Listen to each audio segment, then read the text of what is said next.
Hello, and welcome back to The Revolution is News. I'm Karin Wulf. I'm the director and librarian at the John Carter Brown Library, and I'm so glad to be with you for this next installment. As I hope you've been keeping up with us. This series of virtual conversations features more than a dozen scholars offering short online introductions to key topics in the period of the American Revolution during this year, 2026, when in fact the revolution is in the news.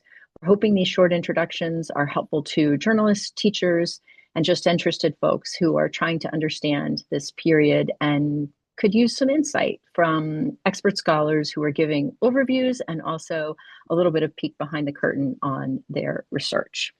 So stay tuned. You're going to be hearing more from us all year about this particular series and about the larger initiative on history and journalism, of which it's a part and which we're very grateful to The Atlantic for helping to support. So today it is such a pleasure to welcome Professor Jack Rakove to The Revolution is News. Dr. Rakove is Emeritus William Robertson Co-Professor of History and American Studies and Political Science and Law, all of these things at Stanford University. His research is focused on the origins of the American Revolution and Constitution, the political practice and theory of James Madison in particular, and he's been known to have thoughts about the current federal judiciary and cases before it. He is the author and editor of prize-winning and influential scholarship, including Original Meanings, Politics and Ideas in the Making of the Constitution, which won the Pulitzer Prize, Revolutionaries, A New History of the Invention of America, and I have to mention a personal favorite, which I dug out from my bookcase here, Declaring Rights, this brief history with documents, which I taught from so often and is really insightful. I highly recommend. It was from this wonderful little series from Bedford Books, Bedford series in history and culture. And I noticed that I have a lot of underlining around this section on defining a right. Perhaps the most basic problem, Jack wrote, involves the deceptively simple matter of defining a right. What does the word right literally mean? Anyway, we're so delighted to have Jack Rakove here with us to talk about, in fact, rights. Thank you so much for being here. Well, Karen, thanks so much for the invitation. I'm really happy to be here. And I just realized that in the flurry of activity I had before coming back up to my room to go on screen, I left my copy of Declaring Rights downstairs in this little room I was trying to use. Here, it's a good one. Yeah, it is still available for sale, and there is one passage I can refer to pretty readily without having the copy in front of me. So my general assignment this afternoon is to, as I understand it, is to talk about one major theme, which Karen has started to introduce, one minor theme. I want to also speak about three moments, and I want to refer to the guy I often refer to as my alter ego, James Madison. So the major theme I want to pose, that I want us all to consider, involves asking the question, what are the functions of a bill or a declaration of rights? And when I say functions, I use that term pretty capaciously to subsume at least three other issues. The first of those issues is, what is the source of rights? If we possess a right, how do we know where it comes from? Does it come out of common law? Does it have to come out of a written constitution? May it be God-given in a certain sense? Do we have natural rights? And so the question of how do rights originate and emanate represents a major problem in how one thinks about the entire question. The second question, I think more specifically, or has a more specific focus, involves asking, who are the holders of rights? When we talk about rights bearers, who are they? Are we talking about individuals? Are we talking about minorities? Are we talking about entire body politic? This, too, is a question that one has to consider. The third question, and I think the one that best encapsulates James Madison's distinctive approach, involves identifying where do threats to rights emanate. When rights are in danger, how do we go about identifying the perpetrator or the culprit or the source of the threat that rights are, however they're defined, are conceived to protect? Now, these are fairly big and somewhat abstract questions, and I think to some extent that's inevitable. It's very difficult to talk about a subject like rights without being able to think about it both, let's say philosophically, legally, historically, in terms of custom. I mean, the subject is wide open. And of course, it's been the source and the object of of enormous volume of scholarship. I think in modern early 21st century jurisprudence thinking, the dominant figure, one might argue, might be Ronald Dworkin, at least on the legal side of things, who taught law at both NYU and Oxford. We could also think about John Rawls, who I actually knew a bit when I was in graduate school, the author of A Theory of Justice, which is probably the single most important work in 20th century political philosophy to be produced within the United States. So in any sense, when we start on this question, we have to realize that it may require a fair measure of abstraction, very little of which I'm going to provide here, but additional efforts to kind of narrow our focus down and break this broad topic down into specific categories. So that's the first point of departure. The second theme, as I understand I was asked about, is to say something about what I might call forensic histories of individual rights that evolve doctrinally. Now, what do I mean by that phrase? When we read the bill, let's say we read the Bill of Rights, or more specifically the first 8, or we might say the first 9 amendments to the Constitution. There are more than 8 rights out there. If we read the First Amendment, we have references to an established religion, free exercise, exercise of religion, freedom of speech, freedom of the press, and so on. Many of the articles that compose the Bill of Rights actually enumerate a number of more specific or lesser rights that we also have to think about. And there's a fair amount of scholarship over the years which has tried to trace what we call the forensic history, the doctrinal history of how these rights have evolved and been thought of over time. The usual standing point of departure for this inquiry really would run back in the Anglo-American tradition, obviously to Magna Carta, initially signed in 1215, re-signed on later occasions, modified substantially by any of a number of acts of Parliament, literally in the centuries to come. The rights affirmed were always subject to legislative review and revision.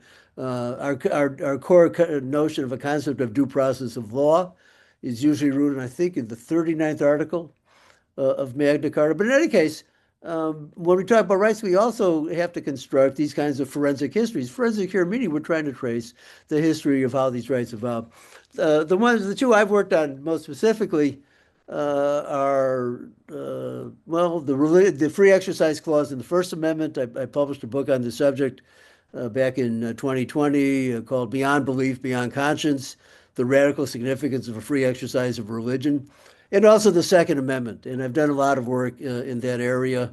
One of the things I'm proudest of having done in my career was to have been the main author of what's called the Historian's Brief in the epical seminal 2008 decision in D.C. versus Heller, which is one where the court, in my view, incorrectly affirmed, highly incorrectly affirmed, that the Second Amendment was conceived, at least in part, to promote and constitutionalize an individual right of self-defense. I'm not going to say very much about the Second Amendment here, but I just want to lay this out as a general theme that we want to think about rights broadly, but to understand them particularly, we have to kind of be prepared to trace their history, and that can involve a very detailed and in many ways quite prosaic set of inquiries. I think the leading practitioner of this, as I was thinking about, is probably the late Leonard Levy, who did actually very important works on the First Amendment, which actually became quite controversial when First Amendment jurisprudence kind of surged to the fore in the 1940s and 1950s. The third main point I wanted to introduce by way, just to get us organized, I wanted to think about 3 particular moments in the history of rights. The first is 1688, 1689, and the adoption first of the Declaration and then the Bill of Rights by the Convention Parliament, and then by the first Parliament to be legally summoned by the new monarchs, William and Mary, the beneficiaries of the Glorious Revolution. The second moment I want to focus on really begins in 1776, when we have to run that down to 1780. And that coincides with the drafting and the ratification of the first state constitutions, which were a byproduct, but also in many ways the central object of the American War of Independence. As Thomas Jefferson said in mid-May 1776, writing these new constitutions had become the whole object of the present controversy. And so the question of what role did Bill of Rights play in the original adoption of written constitutions of the American Republic is a significant question. And then the third moment, of course, will center on the adoption of the first 10 amendments to the Constitution in the aftermath of the ratification debates of 1787-88, the meeting of the first Federal Congress in 1789, and then their ultimate ratification by Virginia in mid-December 1791. And then, of course, I said already, here as elsewhere in my work, I often do adopt a Madisonian voice. And when I refer to Madison as my alter ego, I'm only joking in part, but not completely. Okay, so let me take a quick nip here to wet my whistle. And let's go back and let's review the three moments in order to illustrate the major theme about the functions and the complex character of bills of rights as they evolved over time.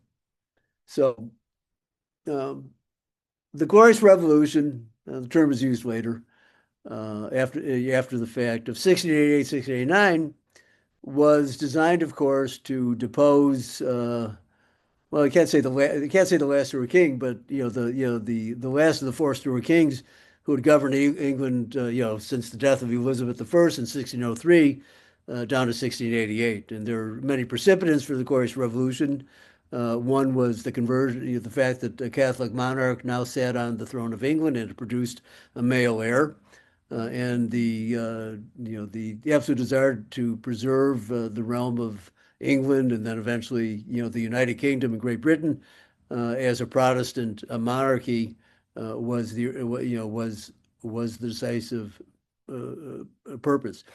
The Bill of Rights, excuse me, the Declaration of Rights, which was reenacted as the Bill of Rights in essentially the same form. What was its main purpose? Its main purpose was to ensure, in opposition to the various kinds of authoritarian claims that the first four Stuart monarchs, James I and Charles I, Charles II, and James II in sequence, the main purpose of the Bill and Declaration of Rights was to ensure that the crown could not rule unilaterally. There had been prolonged periods, both going back to the late 16 teens and onto the 1620s, 1630s, when the crown had tried to rule without any form of parliamentary consent. James II had done that in his own reign in the 1680s. So the idea that the king himself could rule under the old formula, le roi le veut, the king wills it as the source of law, was the main constitutional point of contention in that period. And when the Bill and Declaration of Rights were proposed and accepted by King William III and Queen Mary, who was a Stuart daughter by descent, its main purpose was to ensure that henceforth the monarchy, the crown, would always rule, or at least would rule in most instances, with the consent of Parliament. The underlying theory behind the Bill and Declaration Bill of Rights was to assume that the British people, however the political nation was defined, would be ruled through a government of consent, and consent would have to be actively obtained. Parliament would have to meet on an annual basis. There's a lot of debate in this period as to whether Parliament should meet on a 3-year basis or eventually on a septennial, on a 7-year basis. But Parliament adopted in 1689, when it resumes meeting regularly, Parliament adopted two policies that ensured it would meet annually.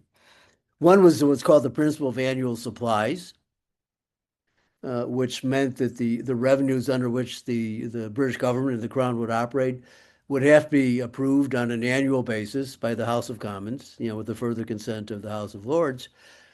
And the second was a more curious thing, is the annual reenactment of something called the Mutiny Act, which was first adopted in 1689 to make sure, to put down a mutiny, against the new kings on the part of the Jacobites, but became a vehicle for the general administration of military law in what was about to become the expanding British Empire of the 18th century.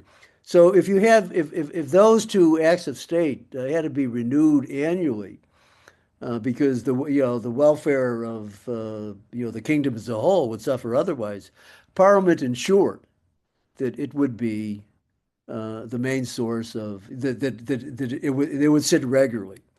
The crown will never have any basis for ruling without its consent. There are some areas of British law, British governance, which remain part of what's called the royal prerogative, the inherent powers of the crown. But the basic principle of rule by consent was affirmed there. Now, some of the provisions in the Declaration of the Bill of Rights did restate some of those traditional British liberties, the kinds of things I described as the things we have to reconstruct forensically, including notions of due process of law. But the critical thing, I think, for Americans to understand is that those claims would not protect individuals against the power of the state overall in the same way we would expect. They were always subject to legislative review and revision and alteration, and presumably also elimination under the right circumstances. So I think the real significance of this first Declaration of Rights, which became in a certain sense, but also a limited sense, a model for the later American revolutionaries, its basic purpose was really to ensure the right of legislative government, to protect the people as a whole rather than individuals in the sense in which we think about it. I don't want to say anything more about this because this is basically T sub 1. It establishes that there is a tradition of declaring or enacting rights within the Anglo-American tradition. But of course, the revolutionaries are going to break with that once we get to 1776. So let's move ahead then to the second phase in my overall chronology. In 1776, or let's back up a bit. In what I call the crisis of independence, the period from 1774 to 1776, royal government collapsed pretty much throughout British North America. It survives in a few provinces in a somewhat diminished and ineffective form. Legal assemblies continued to meet in New York, in Pennsylvania, in Maryland, on into the spring of 1776, and on into the spring of independence. But effectively, all power has flown to what we might call the revolutionary apparat, to borrow a Russian term, an apparatus of committees and conventions, and ultimately the First and the Second Continental Congress, which were, in a sense, extra legal, but which enjoyed enormous popular support throughout British North America. So royal government has collapsed. But the Americans, you might argue if they were really hardcore revolutionaries, let's say like the revolutionary Soviets, the Bolsheviks of 1917, they might have wished to retain just a whole apparatus of revolutionary committees or American-style Soviets. But there was, in fact, a deep conviction, commitment on the part of the American people, writ large, to restore legal government, and sooner rather than later. But restoring legal government also meant that you had to create new governments. Why? Because for one thing, you'd effectively eliminated the form of executive power, which had flourished under the 10 royal provinces and the 3 proprietary provinces, meaning Pennsylvania and Delaware, which remained under, in a sense, where the Penn and Maryland, where the Penn and the Calvert families remained the source of royal power. So you weren't going to have a royal governor, you weren't going to have a proprietary governor. Executive power, de minimis, at the very least, had to be reconstructed or reconstituted in a new sense. And of course, the Americans were intrigued in pursuing other things as well. April 1776, John Adams published his famous pamphlet, Thoughts on Government, which had pretty much the same impact on American thinking about constitutionalism as Thomas Paine's pamphlet, Common Sense, had on American thinking about independence. Adams set out to describe what he took to be a more or less model form of Republican government that all the American colonies could begin to implement. And that became one of the great projects of 1776. Now, in conjunction with this project, the revolutionary conventions, the provincial conventions, which were in effect surrogate legislatures in all the colonies, began adopting declarations of rights. But these were not bills of rights in the sense in which we think about them today, or at least, or particularly since, let's say, 1789. They were, in effect, companion documents. They were not designed to entrench rights in what we might call black letter law. They were conceived rather to embody a statement of principles, norms of Republican governance that all Americans, both citizens and their elected officials, ought to pursue. They were not issued as legal commands. They used the verb ought rather than shall. In other words, implying that they're endorsing a principle, but not issuing a legal command. And in all but two colonies, they were separate documents. So they weren't fully constitutional in the sense of being literally incorporated in the text of the Constitution itself. They were companion documents. And in effect, they were designed to ensure, or let's say to affirm, what were the principles of Republican government that the Americans henceforth should be following. But they still left it within the purview and the authority of the legislature to determine whether or not rights had to be strictly enforced under particular circumstances. To say ought doesn't mean there would be no exceptions to the ought. So it's a step forward. It's in a certain sense, it's a much more affirmative statement than the Declaration of Rights of the English version from 1688, 1689, but it's a kind of intermediate stage. Many of the rights stated here, again, they will echo the great principles of common law jurisprudence and so on. They will echo, in a general sense, Magna Carta.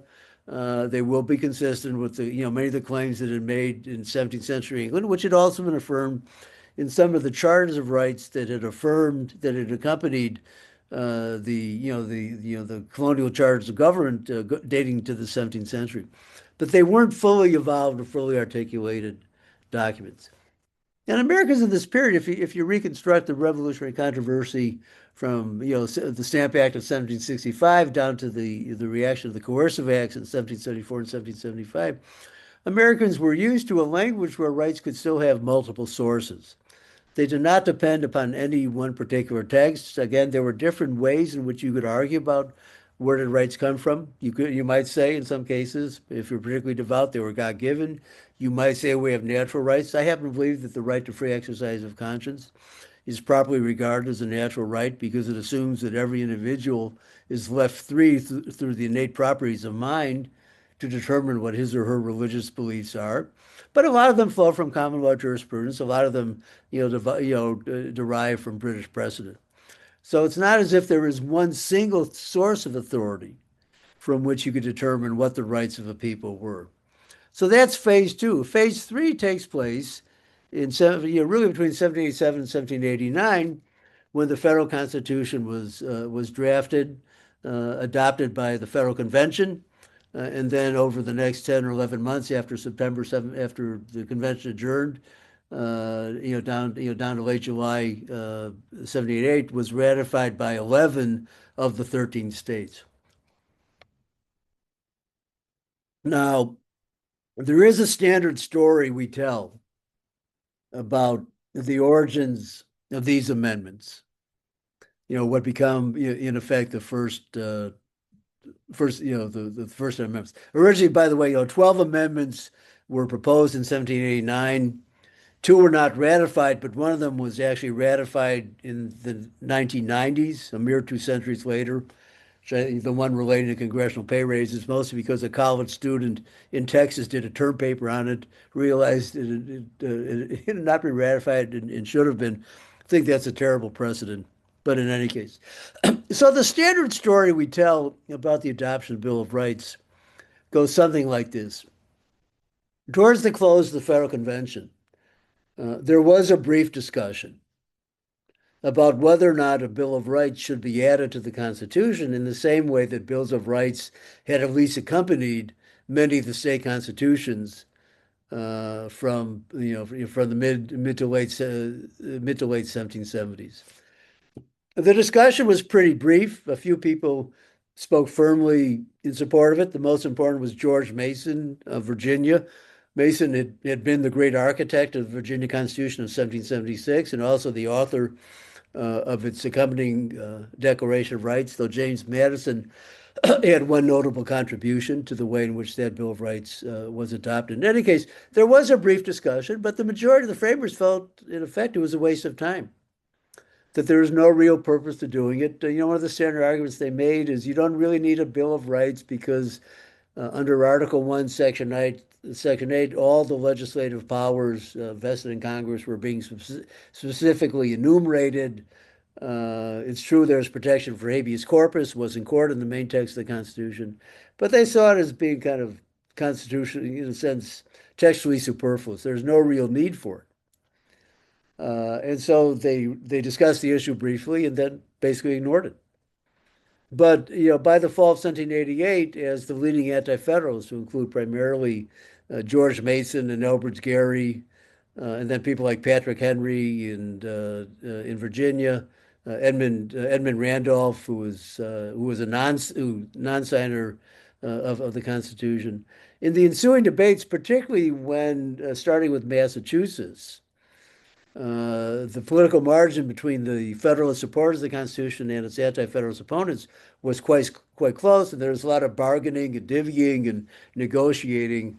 A kind of tacit agreement is reached that that it was at least legitimate to propose the adoption of additional rights-protecting amendments to be added to the Constitution at some point. And the way we usually see this is the Constitution gets ratified out of this deal. I think that story so there's a kind of tacit agreements taking place, and then what happens is when you get to 78, 1789, most people lose interest in this, but James Madison, whether or not he is my alter ego, felt that this was particularly important. The alternative story that I like to tell is that I think Madison was in many ways the grand strategist of constitutional, whether or not he's the father of the Constitution. I think, which is a debatable question, I think he was the main strategist of constitutional reform. And what Madison was really intent on doing was to make sure that the debate, that the public debate on the Constitution to get it ratified by the state conventions should be relatively short and sweet. And Madison was firmly committed to the idea that you wanted to block a second convention, or let's say a second meeting of the Constitutional Convention, from being called, because if a second meeting was called, you could not control the political circumstances.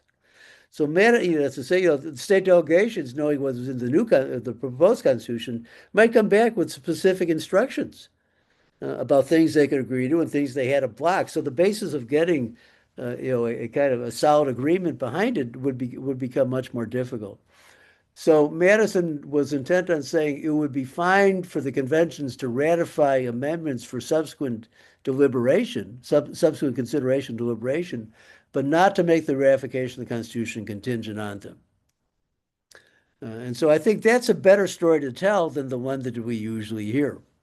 And now this also gives me a segue to my last set of points, and the ones I think are most important, those that are most concerned with Madison, because I do think that without Madison, a Bill of Rights might not have been added to the Constitution at all. And so it is worth really thinking seriously about Madison's political strategy. And not only that, but to reconstructing more broadly, how did Madison think about the problem of protecting rights within the national republic that Americans were about to create? And so I have, let's say 5.5 big points to make. No, well, really 5 points to make here. And Karin and and the audience, once I wrap these up, it's so I've taken a bit less than half an hour, and my understanding is I should go at about 20 of the hour. So I think I can do this pretty effectively over the next 10 minutes, and then we can open up, and Karin can press me Thumbs up, although we don't like doing that gesture anymore for other purposes. It should be on the verboten side of the equation. But in any case, so here are the five concerns that I think shaped Madison's thinking. And he first began to express these ideas, I think, in the mid 1780s. Though, I should go back and and make one historic point. Madison's first public office in the spring of 1776, he was a member of the Fifth Provincial Convention that adopted the new Virginia Constitution with its accompanying Declaration of Rights. George Mason was a dominant figure. Madison was a young man, I think, on the whole, was pretty quiet, but he did have some senior mentors who appreciated his talent and his preparation, and I would argue his brilliance. And there was one point to which Madison was deeply committed as a matter of principle and ideology, and that was the free exercise of religion. So Madison did attain one crucial achievement back in the spring of 1776. He altered the religion article. I think it's Article 16, if I remember correctly, but you have to go back and check. The religion article in the Virginia Declaration of Rights, so, was not just an expression of tolerationism. It was a recognition of what we call free exercise.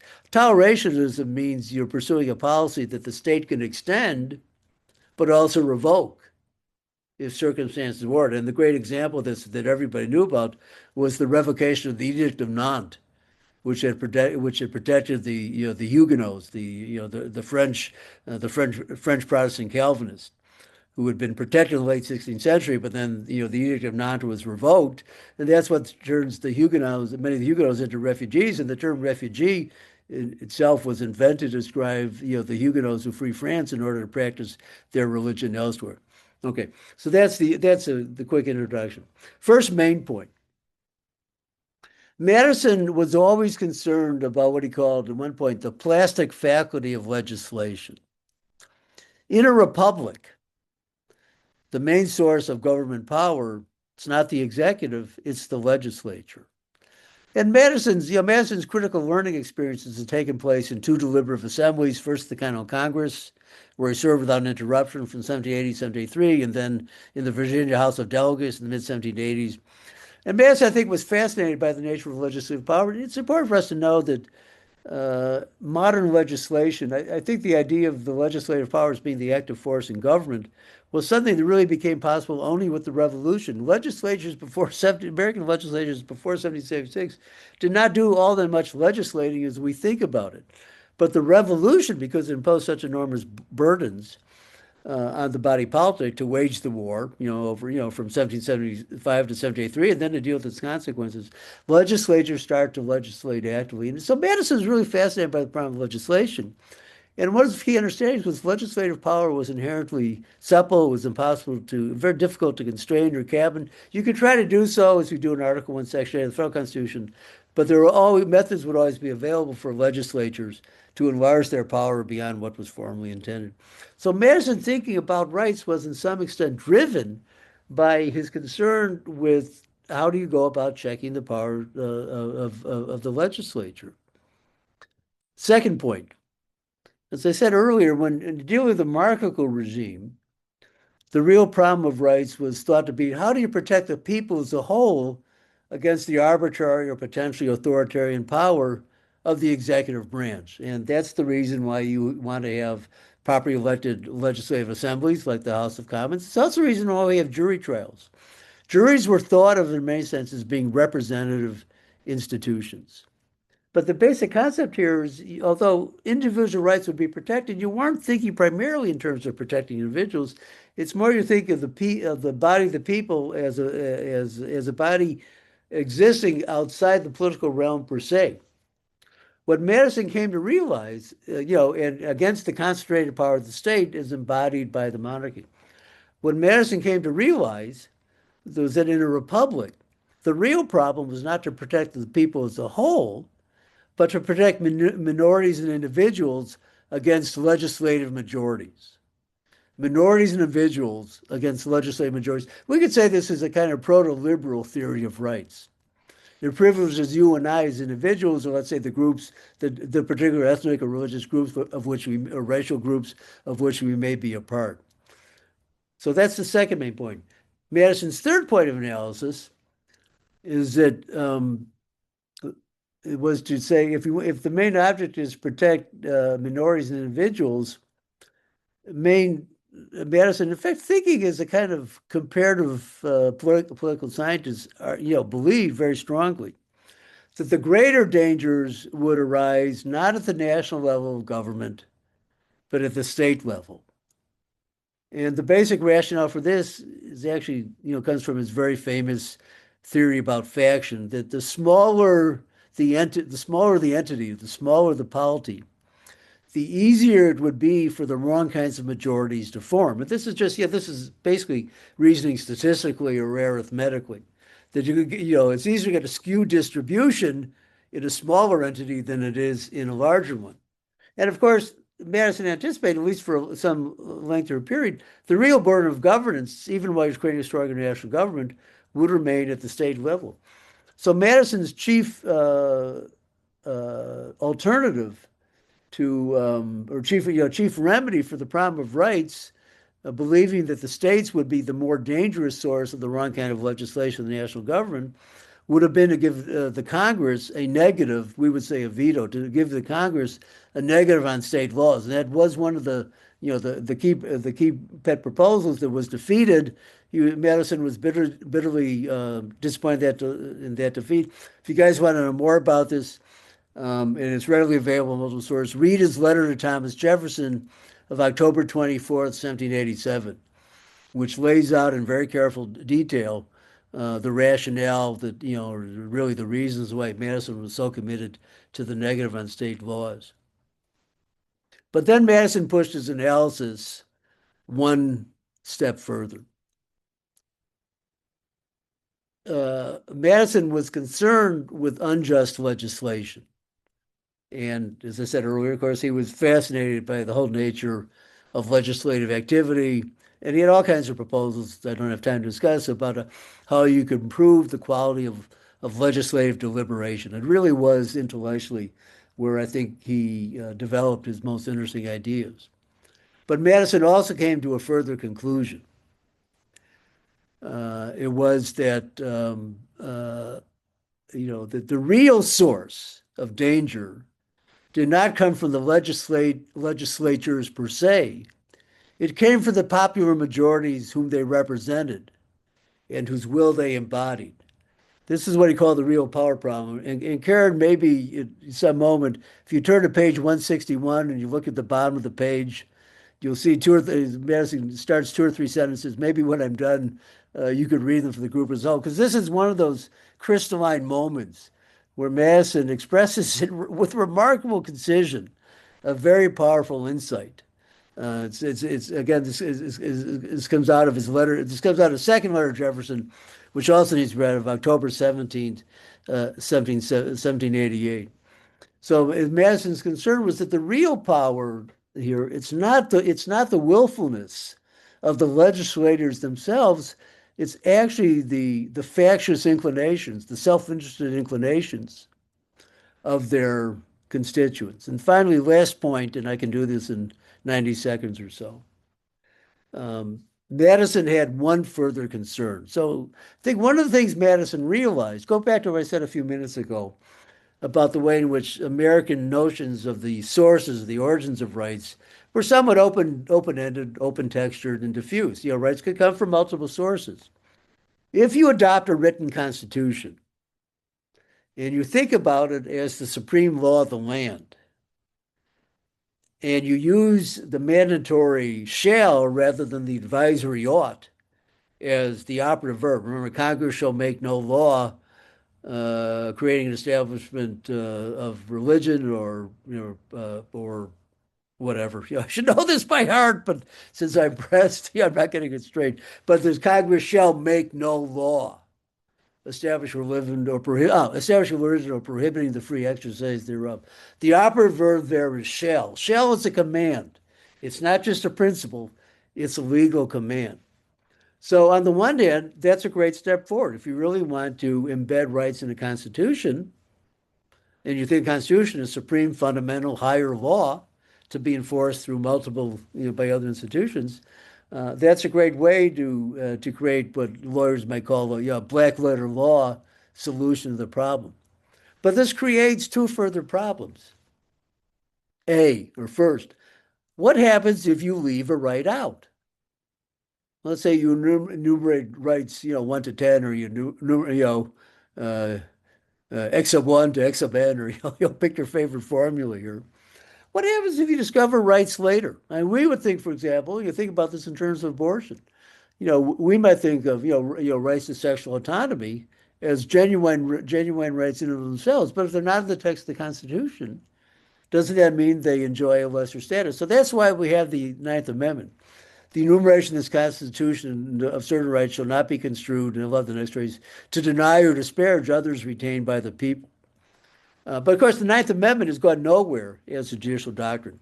And then the second point, and then I'll call it a wrap, but just state the Second Amendment. What happens? There's a problem, therefore, of enumeration. There's also a problem of textualization, meaning how do you reduce a right, which again, as I said at the very start of my remarks, may involve some very complex and nuanced subjects. How do you reduce it to a single textual formula? And if you think of all I want to use a Yiddish word here, of all the tsuris we've suffered because of the Second Amendment, I mean, how much weight do we give to its preamble? Or what's the relationship between the preamble to the operative right? And Justice Scalia, in his majority opinion, D.C. versus Heller, which I regard as one of the greatest disasters now among many of American constitutional law, really, made a mess of this. But the very idea of textualization was something Madison worried about. That you might not go far enough in terms of if you have an expansive concept. For political reasons, you might have to frame a right on narrow grounds than you wanted. And again, as I just said, the Second Amendment is really a great example of this. So, Karin, I think it's 4:42, 4:43 on my time. So I think I was never, unlike Tom Bailey or my colleague David Kennedy, I was never famous for finishing my lectures juste à point, exactly at a moment. But I hope I've left enough time for your comments and questions and the All audience good. too. And if you want to read that little passage, it wouldn't do us any Yes. harm. Yes. Okay. All right. Excellent. Well, first of all, I just want to point out to folks that you can use the Q&A function here. But I have plenty of questions for you here, Jack. Okay. So there are many. Okay. So where do you want me to start on It's 161? very close to the bottom. It's where he says the real problem towards the bottom of Oh, 161. wherever the real power in a government lies, Real there power, is yeah. the danger of oppression. In our governments, the real power lies in the majority of the community, and the invasion of private rights is chiefly to be apprehended not from acts of government contrary to the sense of its constituents, but from acts in which the government is the mere instrument of the major number of the constituents. And He read the goes, next sentence, yeah. yeah, this is such a banger of a letter. This Yeah. is a truth of great importance, but not yet sufficiently attended to, and is probably more strongly impressed on my mind by facts and reflections suggested by them than on yours, which has contemplated abuses of power issuing from a very different quarter. I have to do this one more. Wherever there is an interest in power to do wrong, wrong will generally be done, and not less readily by a powerful and interested party than by a powerful and interested prince. Right. Okay. And the key thing to always know, so Madison is writing Jefferson, and Jefferson at that point is still our minister to France. And so when Madison in fact is saying is, okay, Jefferson's hanging out with the ancien regime, which is about to become the ancien regime, with the revolution. But so Jefferson is still living in a society dominated by monarchical power of an even Yeah. more absolute kind than ever existed in Britain. So Jefferson would be entitled to adopt, to hold to that part of view. But Madison is wrestling, as my mentor Bernard Bailyn would say, with problems of Republican government, with his quizzical intellect, deeply probing in a Yeah. way that I've long admired and have tried to carefully study. So it's the distinction that he draws between the Anglo-Americans and particularly the American situation, the French situation. So, Karen, thanks a lot for doing that. Yeah, Yeah, no, of course. And I mean, how handy that I didn't know that that you I have was your going to need it yeah. as a prop. I was just pulling it out because I love this book. Um, so, I'm pretty okay. attached to it myself. Yeah, no, it is. It is really, and it's so useful. It's really useful to teach with, Yeah. and it's really useful to think with. You've Well, got these thank you nice so much. introductions and these essential documents. And I mean, I have had this for, many decades. Okay, so I've got a couple of questions for you, Jack, about let me start with just a basic question about Madison.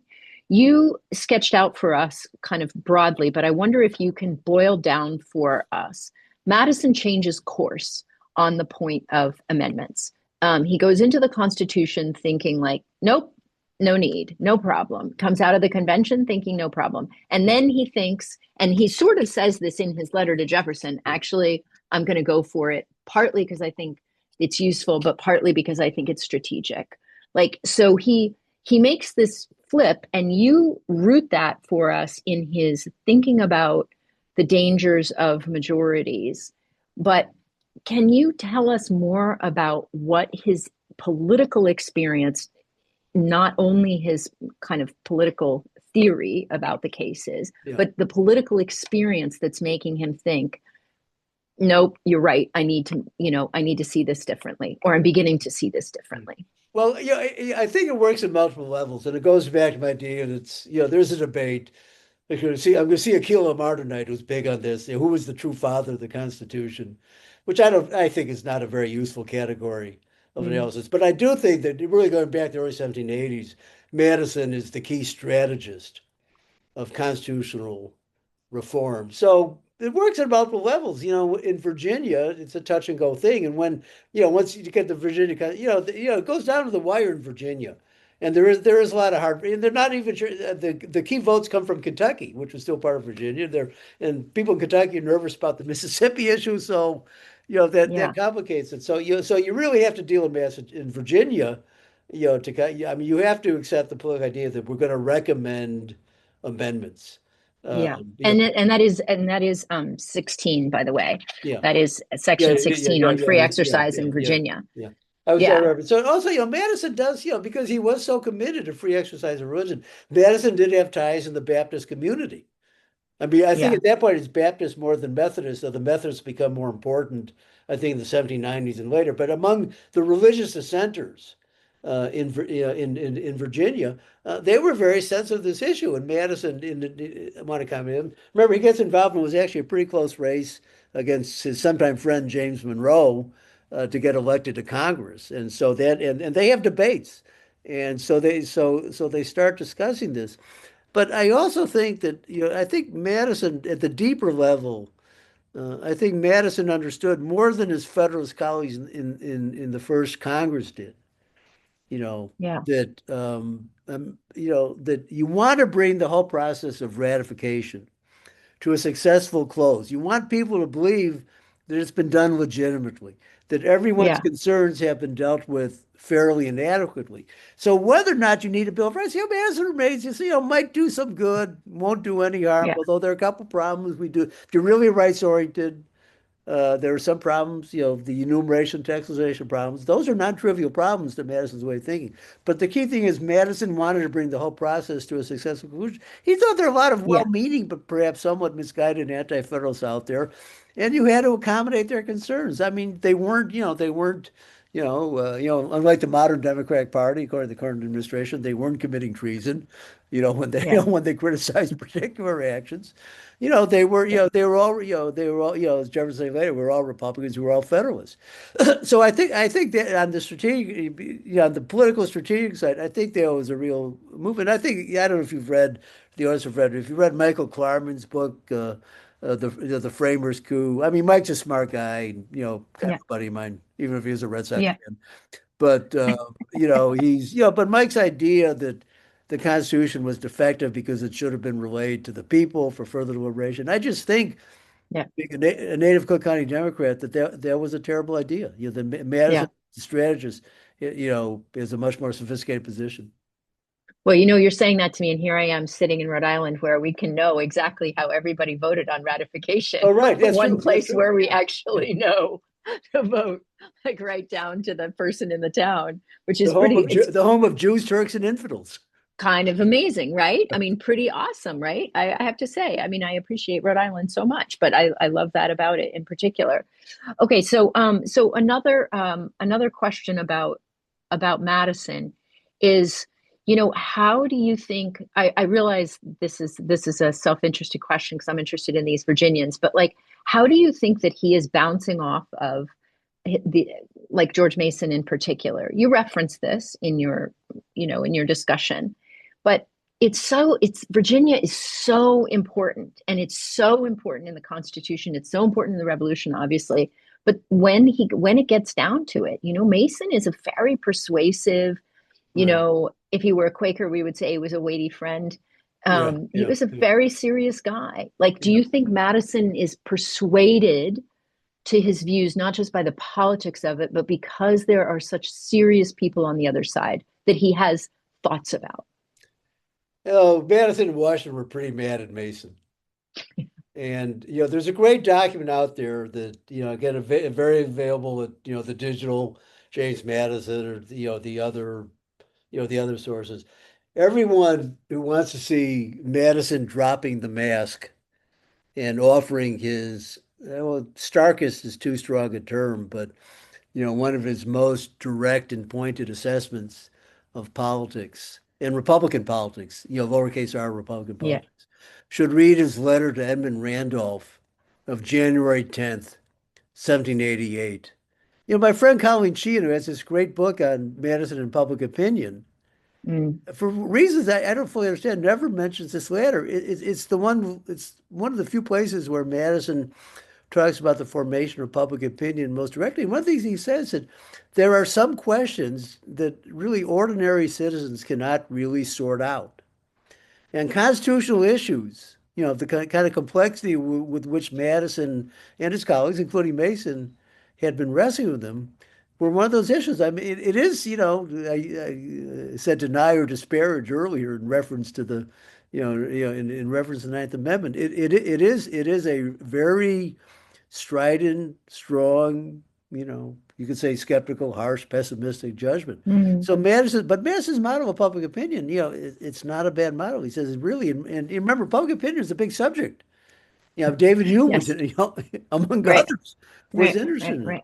So, Right. so Madison's position is, look, if Right. if the Sovereignty. Virginia if the Virginia planter class had been united about this, Yeah. if Randolph was a trimmer, so Randolph Yeah. doesn't sign the Constitution. He kind of, Madison and Randolph are very close friends. But Randolph was a trimmer. He liked the Second Convention idea. Madison again thought that would be complete and utter foolishness Yeah. to do it.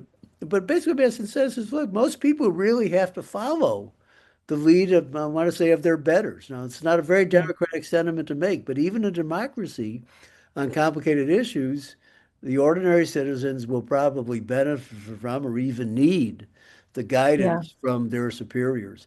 So I think Yes. and he writes that letter right after Federalist 37, which is the text that a lot of us have really been, really think is the real key to Madison's mode of constitutional thinking. And what I stress in my, if you know my Madison book, A Politician Thinking, Federalist 37 now, it's a unique text in terms of the literature. Yeah. So, Yeah. so that's the political side of this. Yeah. I what I love is part of what you're showing us is that this is both deep constitutional thinking that comes out of expertise and Right. experience and a lot of energy and, kind of intellectual resource. And also it's happening in an intensely political context. Right. Right. And both those things are true. And I feel like that's really important when we think about rights. We think, that they come down from a cloud and they're both Right. obvious Right. Right. and they're inherent. Right. And what you're showing is that they are crafted in these contexts. They're thought through. Yeah. Um, Yeah. and that I think that's enormously, enormously helpful. We've got a cool question that I want to ask you in the context of another question, Garrett. I hope you don't mind if I piggyback on your question. So the question for you is about how you think Madison would think about the Reconstruction amendments, because of course there's a lot of discussion now about Reconstruction as the kind of second founding, Right. and obviously Right. work of Eric Foner and so many Right. other Right. so many other Right. people. But I just wanted to attach, I guess, to that question, the point that the Constitution in Article 5 allows for amendment. That is, Right, the Constitution, the framers did not say, this is it, it's sealed, it's right, done, it's right, cooked, this is right, the whole thing. So when we talk about even Madison thinking about the Bill of Rights or whatever, he knows like right, amendment is there. It's right. there as a tool. Anyway, so I wanted to ask you both about Article 5 and amendment Yeah, as a kind of part of the yeah, original yeah. Constitution, and Garrett's question about what do you think about the Reconstruction amendments from Madison's view, Well, and maybe at the end of my relatedly as a yeah. second founding. At the end of my chapter on rights and original meanings, which again, unsurprisingly emphasizes Madison. So what else is new in my work? I do add a little passage at the very end saying that I think the most Madisonian part of the Constitution is Section 1 of the 14th Amendment. Yeah, Not the citizenship clause, but the second sentence, because it lays out, equal protection, due process, yeah, and privileges and immunities. And of course, when you teach hmm, constitutional yeah, history, all you this have to stuff. block out how the Supreme Court treats it. So first we cut off privileges and immunities in the slaughterhouse cases, and then we elevate due process. You think of Lochner, the substantive due process approach, and then finally we get around equal protection, which which now is under attack. So I do think, but it all comes back to the negative state was, and I think Madison was absolutely right. I mean the underlying theory of Federalist 10. Well, it's not Federalist 10, more the extended republic more generally is that, the states are the more factious components. Look, think about American history. Why is it that so many of our cases are driven by such wretched states? I'm not going to compromise here, is Mississippi, Alabama, Mm, Georgia, and mm, Louisiana, mm, right? I mean, the voting rights case, I mean, it's just, the states which arguably have the worst history. I mm. mean, everywhere slavery exists Rights is a based, worst yeah. case scenario, but arguably there's worse and worst. Or in those four states would probably, lead the crowd. So I think, it's that's the part of the Constitution that's most amenable to the argument that leads Madison to believe that the negative on state laws is really essential to, to protect, you know, both the common good, but also private rights. The second point that people don't understand, I've written a lot about the Electoral College, which is these days is the first point of departure for thinking about constitutional amendment. And while I favored the NPV and National Popular Vote, I'm a big opponent of the NPVIC, the Mm, National Popular Vote Interstate Compact. mm, But I think an important thing to remember is, there's only one way to do amendments under the Articles of Confederation. right. Continental Congress had it proposed, I think I think it's a nine-state vote, and then all the state legislatures, including the home of Jews, Turks, and infidels, had to ratify. And I think the fact that Rhode Island was a non-starter for constitutional reform actually had a liberating effect because you had to throw away the unanimity rule. And once you throw away one Hmm. rule, Yeah, why bother hearing the others? Plus there's additional thoughts about you're welcome. about how do you make it. But I think what we fail to appreciate is the Framers Constitution provided two ways to propose amendments and two ways to ratify them. So that's a more flexible situation than the one they inherited. So that and I do think a super majoritarian requirement is not a bad idea. And I reflected a lot about this during the votes on Brexit and the Scottish, independence referendum, and also the vote in Catalonia. Kind of Yeah, similar to the Scottish situation. To do fundamental constitutional change by simple majorities strikes yeah, me. I mean, there's one point in the British refer in the I think in the Brexit vote, they're really like 50-50. I mean, of course, other votes came in later. yeah. 2016 was quite a year. Yeah, Um, you can say that. Jack, I want to thank you so much for being with us. This was really, really great. And I mean, in addition to being really interesting, it was just a ton of fun for me. So thank you. I had also pulled out one of my Leonard Levy, Oh yeah, oh yeah, yeah, yeah, essays. yeah, yeah, I'm like pulling out all the good stuff here. yeah. So thank you so much for being with us and talking about this really essential topic of My the pleasure. history of rights. Thank Okay. you. Thank you all. Bye bye. Bye-bye.